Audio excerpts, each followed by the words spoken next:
The text from my mother came 3 days before Thanksgiving. Daniel's bringing his hospital administrator to dinner. Please don't mention your situation. This is important for his career.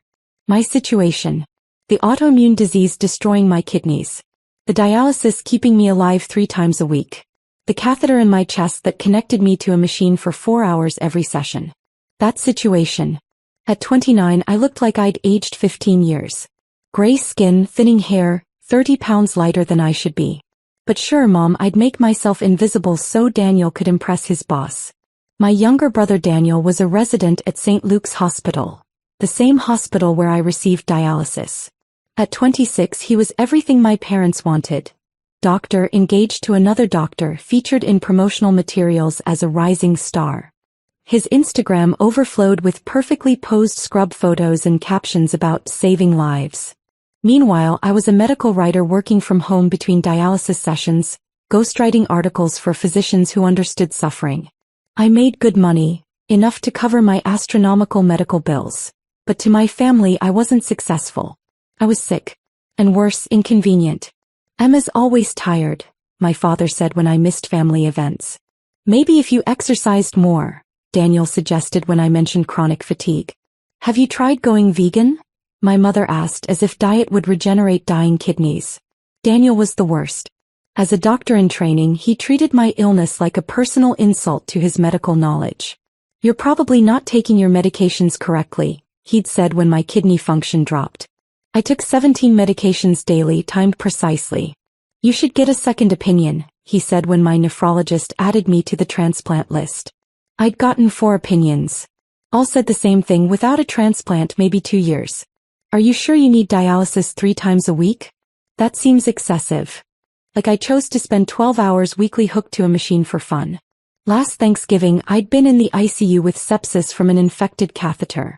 I almost died. Daniel posted on Instagram about being thankful for family while eating turkey at my parents' house. He never visited once during my week-long hospitalization. This year I was stable enough to attend. Barely. I'd scheduled dialysis for Tuesday and Thursday, leaving Wednesday free. It meant I'd feel terrible Thursday. Fluid buildup and toxins made me nauseous and exhausted, but I'd be there. I almost didn't go. But something stubborn in me, the same stubbornness that kept me fighting when doctors said my prognosis was grim, made me RSVP yes. I arrived at 2 p.m. already exhausted. My mother opened the door and frowned. Emma, you look terrible. Did you do something with your makeup? I'm on dialysis, Mom. This is what kidney failure looks like. Well, try to smile more. Daniel's boss is very important. She lowered her voice. And please don't talk about your medical stuff. Just for today. In the dining room, Daniel sat with his fiancée Claire and an older man in an expensive suit. Daniel stood all professional charm. Emma, you made it. This is Dr. Richard Foster, Chief Medical Officer at St. Luke's. Dr. Foster shook my hand warmly. Nice to meet you, Emma. Daniel speaks very highly of his family. Does he? I wanted to ask. Did he mention leaving me in the ICU? Hold up. Dinner was painful in ways unrelated to kidney failure. My mother had prepared an elaborate spread. Turkey, stuffing, 3 kinds of potatoes, vegetables and butter. Almost everything was high in sodium, potassium or phosphorus. Things that could stop my heart. Emma, eat something, my father said, noticing my empty plate. You're too thin. I can't eat most of this. Kidney diet restrictions. Oh right, my mother said dismissively. Your diet. I forgot you're being picky about food now. It's not being picky. High potassium can cause cardiac arrest in kidney patients. Everything's so complicated with you, she said, serving Dr. Foster more turkey. Daniel never complains. Daniel laughed. Emma's always been high maintenance about health stuff. Even as kids. Claire nodded. Daniel mentioned you're very focused on your medical issues. Focused. As if I'd chosen kidney failure as a hobby. Emma's on dialysis, Dr. Foster said, looking concerned. That's quite serious. How long?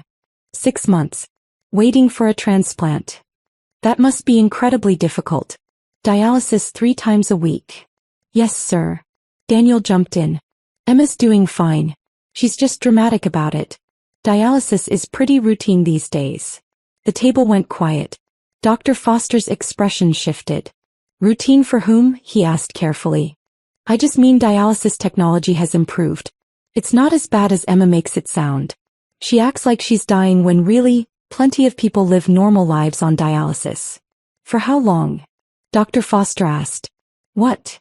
How long do people typically live on dialysis without a transplant? Daniel shifted uncomfortably. I mean years probably. It's not urgent. The 5-year survival rate for dialysis patients is around 50%, Dr. Foster said quietly. Worse than most cancers. I know because my sister died on dialysis waiting for a transplant. The silence was deafening. Daniel's face flushed. I didn't mean, Emma just tends to exaggerate how bad she feels. Do you? Dr. Foster turned to me. Exaggerate? I don't know how to exaggerate kidney failure. Either they work or they don't. Mine don't. Emma's always been dramatic, my mother interjected. Since childhood. Daniel's the practical one. Practical, Dr. Foster repeated. Is it practical to minimize a family member's terminal illness? It's not terminal, Daniel said quickly. She's on the transplant list. She'll get a kidney. Maybe, I said quietly. Average wait is 3 to 5 years. My nephrologist says I might not make it that long. See. Daniel gestured at me. This is what I mean. Always catastrophizing. You're not dying, Emma. Stop being so negative. Daniel, Claire said softly, uncomfortable. What? He was defensive now, voice rising. I'm a doctor. I know what I'm talking about. Emma just likes the attention from being sick. She always has. The attention of dialysis? I asked. The attention of vomiting from uremia? The attention of not being able to eat Thanksgiving dinner because the food could kill me. You could eat if you wanted to, he snapped. You're just being difficult. Trying to make everything about you. It's Thanksgiving, Emma. Could you just be normal for once? I have kidney failure, Daniel. This is my normal. God, you're exhausting, he said, throwing his napkin down. Do you know how hard it is having a sister who's constantly sick? Who makes every family event about her health problems? 6 months of this. 6 months of poor Emma and her dialysis. Meanwhile, I'm actually working in medicine, actually helping people, and nobody cares because you're always sucking up all the attention with your victim act. Victim act. My voice shook. You think I'm choosing this? I think you like being the center of attention, he said cruelly. I think you like playing the sick little sister so everyone feels sorry for you. You could probably improve your kidney function if you actually tried. Lose weight, exercise, take supplements. But that requires effort, and it's easier to just be sick and make it everyone else's problem. Dr. Foster stood abruptly. Dr. Chen, I'd like a word. In private. Now. Revelation. They stepped into the kitchen. Through the doorway I heard Dr. Foster's voice, low and furious. In what medical school did you learn that kidney failure is a choice? That dialysis patients are attention-seeking? That autoimmune disease responds to supplements? I didn't mean, Daniel stammered. You're an internal medicine resident. You should know that autoimmune kidney disease is progressive and fatal without treatment. You should know dialysis patients have mortality rates comparable to cancer patients. You should know your sister is dying. She's not dying. She told you her nephrologist doesn't think she'll survive the transplant wait. She's on dialysis 3 times a week. She can't eat this meal because the potassium could stop her heart. And you called her dramatic. Dr. Foster's voice shook with anger. Your own sister. Your patient population. And you have so little empathy, so little basic medical understanding, that you're telling her she's faking it. You were just demonstrating exactly why you shouldn't be practicing medicine. Footsteps. Dr. Foster returned to the dining room, face carefully neutral. Daniel followed, pale and shaken. Emma, Dr. Foster said gently, I apologize that this happened. As Chief Medical Officer at St. Luke's, the hospital where you receive dialysis, this behavior is unacceptable. Would you be willing to file a formal complaint about Dr. Chen's treatment of you? She's not my patient, Daniel said quickly. She's my sister. You just spent 10 minutes giving her medical advice. Telling her she could cure kidney failure with supplements and weight loss. Telling her dialysis is routine and she's exaggerating. That sounds like practicing medicine to me. Bad medicine. I was speaking as her brother. Were you speaking as her brother when you suggested she didn't really need dialysis 3 times a week? When you questioned her nephrologist's treatment plan? When you diagnosed her with attention-seeking behavior? Dr. Foster pulled out his phone. I have colleagues on the medical board who would be very interested in a resident who minimizes serious illness in family members. It suggests a pattern of poor clinical judgment. You can't do this, Daniel said desperately. I'm about to finish residency. I have fellowship interviews. You just told a dialysis patient she's faking kidney failure. You demonstrated fundamental misunderstanding of disease pathology, prognosis and patient care. You showed complete lack of empathy for suffering. And you did it at dinner with the CMO of your training hospital. So yes, Dr. Chen, I can absolutely do this. He turned to me. Emma, I'm so sorry you've been dealing with this. My sister went through something similar. Family who didn't understand how serious dialysis was until it was too late. I won't let that happen to you. Thank you, I whispered, tears streaming. Dr. Foster made a call right there, speakerphone. Dr. Patricia Morrison? This is Richard Foster. I'm at dinner with one of our internal medicine residents, Daniel Chen. I need you to hear something. He looked at Daniel. Repeat what you said about dialysis being routine. About Emma exaggerating. Sir, please. Repeat it, or I'll repeat it for you at tomorrow's resident review board. Daniel's voice was barely audible. I said, dialysis wasn't that serious. That Emma was dramatic about being sick. Emma has end-stage renal disease, Dr. Foster told the phone. She's on the transplant list. Her prognosis without a transplant is poor. And Dr. Chen told her she could cure it with vitamins and weight loss. Jesus Christ, a woman's voice said. Is he serious? Completely. I witnessed it. Dr. Chen's residency status is under immediate review. He's suspended from clinical duties pending investigation. Tell him to report to my office tomorrow at 8 a.m. Daniel's face went white. No. Please. Your sister is dying, Dr. Foster said quietly. And you treated her like she was inconveniencing you. That's not just cruel, Dr. Chen. It's medically dangerous. If you treat family like this, how do you treat actual patients? Resolution. The investigation took 1 week. Dr. Morrison interviewed me, reviewed my medical records, spoke with my nephrologist. She pulled Daniel's resident evaluations and found a pattern. Patient complaints about him being dismissive and lacking empathy. Nurses reported he often questioned specialists' treatment plans and told patients they were overreacting. One patient filed a complaint after Daniel told her chest pain was probably anxiety without running tests. She'd had a pulmonary embolism. Another reported Daniel said her chronic pain was all in her head. She had a spinal tumor. The medical board suspended Daniel's license pending completion of a remedial course in medical ethics and patient care. His residency was terminated. His fellowship interviews were cancelled when the story went public. The story went viral because someone at dinner, I suspect Claire, who broke up with him 2 days later, shared what happened.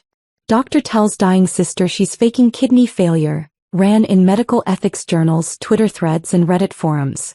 Daniel's Instagram was flooded with comments from dialysis patients and their families. My parents called the day after Thanksgiving. How could you do this to your brother? My mother sobbed. You've ruined his career over a family argument. I didn't ruin anything. Daniel ruined it himself when he told his dying sister she was faking it in front of the chief medical officer of his hospital. He was trying to motivate you to stay positive, my father said. I have kidney failure, Dad. Positive thinking won't regenerate kidneys. And Daniel as a doctor should know that. The fact that he doesn't, or worse that he does and doesn't care, makes him dangerous to patients. He's your brother, my mother pleaded. And I'm his sister. But he left me alone in the ICU last year. He spent 6 months telling me I'm being dramatic about dialysis. He told me I could cure kidney failure with supplements. He's not acting like my brother. If you don't fix this, you're not part of this family. Good. I'm tired of being part of a family that treats my terminal illness like a character flaw. I hung up and blocked their numbers. Dr. Foster became an unexpected ally. He connected me with a patient advocacy group for kidney disease. He fast-tracked my case with the transplant team, personally reviewing my file. He wrote to the transplant committee emphasizing the urgency and lack of family support. 3 months later I got a kidney. Not from family they didn't offer, but from a deceased donor. Dr. Foster visited me after the transplant surgery. "How are you feeling?" he asked. "Like I have a future again," I said, crying. "Thank you. For believing me. For standing up for me." My sister died waiting for a transplant. Her family told her she was being dramatic too. I couldn't save her. But I could save you. 6 months post-transplant, I was invited to speak at St. Luke's Hospital about patient advocacy and medical gaslighting.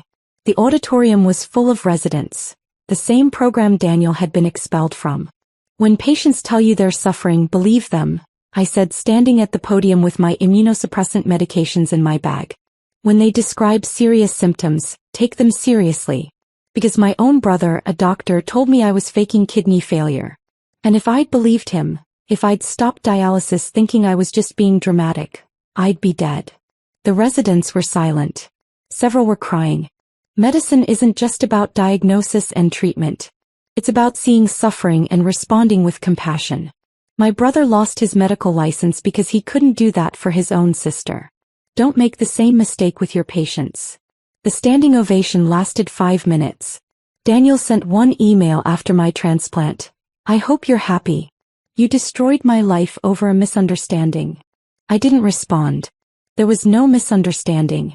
He'd told his dying sister she was faking it and he'd face the consequences. My kidney function is normal now. I work full-time. I advocate for dialysis patients. I help families understand the seriousness of kidney disease. And when medical students ask how to avoid becoming like my brother, I tell them the truth. Believe your patients. Even when, especially when, those patients are family. Because empathy isn't optional in medicine. It's everything.